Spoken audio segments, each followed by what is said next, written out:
In Outland, the Horde was hoping to reunite with some old allies who had stayed behind on Draenor. To their surprise, however, these old friends had become demon-crazed and openly served Illidan and the Burning Legion. Kargath Bladefist and his Shattered Hand clan had in fact retaken Hellfire Citadel for themselves, and Tagar Spinebreaker and his Bonechewer Clan were stationed in Hellfire Peninsula defending Hellfire Citadel. Also stationed there were several members of the Bleeding Hollow clan, which had splintered from Jorin Deadeye's leadership to serve Illidan. In Nagrand, you could find the rest of the Bleeding Hollow under the leadership of Jorin Deadeye. He stationed himself in the village of Garadar when he was chased out of Terrokar Forest by a clan of Ogres.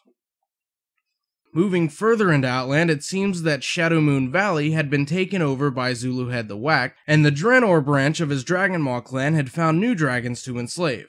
And last, but not least, Illidan Stormrage had taken over the Shadowmoon Clan and was using them as his own personal bodyguards.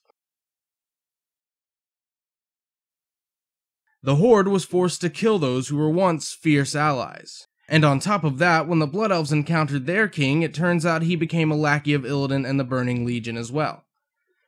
Conflicted by this new development, they turned to the steward of their nation, Lor'themar Theron. And so he threw his lot in with the Horde, pledging to follow them wherever they may lead. During this expedition to Outland, the Horde discovered strange-looking orcs named Magar. They were uncorrupted and brown-skinned. You see, the demonic energies the orcs were exposed to before the First War turned them from brown to green. The Magar were secluded, sick, and unable to attend any battles or gatherings of the Horde, and as a result, when they were cured, they remained untainted by the fell energies that had mutated their brethren.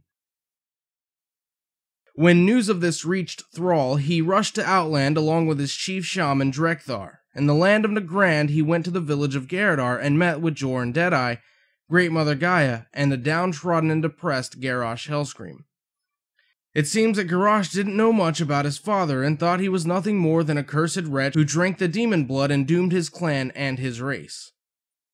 Thrall and the heroes of the Horde showed him otherwise. Upon seeing the honor his father had brought to the Hellscream name, Garrosh threw his head back and gave his own Hellscream. With all this under wraps, heroes of both the Horde and the Alliance went after Illidan and his allies.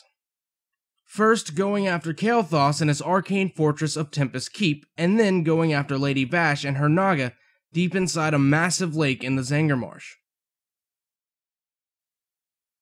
Finally, it was time for Illidan to pay for his crimes, so the heroes marched on to Black Temple. With the help of Akama, Illidan's former right hand, and the Night Elf Warden Maiev Shadowsong, he was defeated and Outland was free from his oppression. After Illidan's defeat, many of the Burning Legion's now unemployed warlocks set their eyes on Azeroth once more.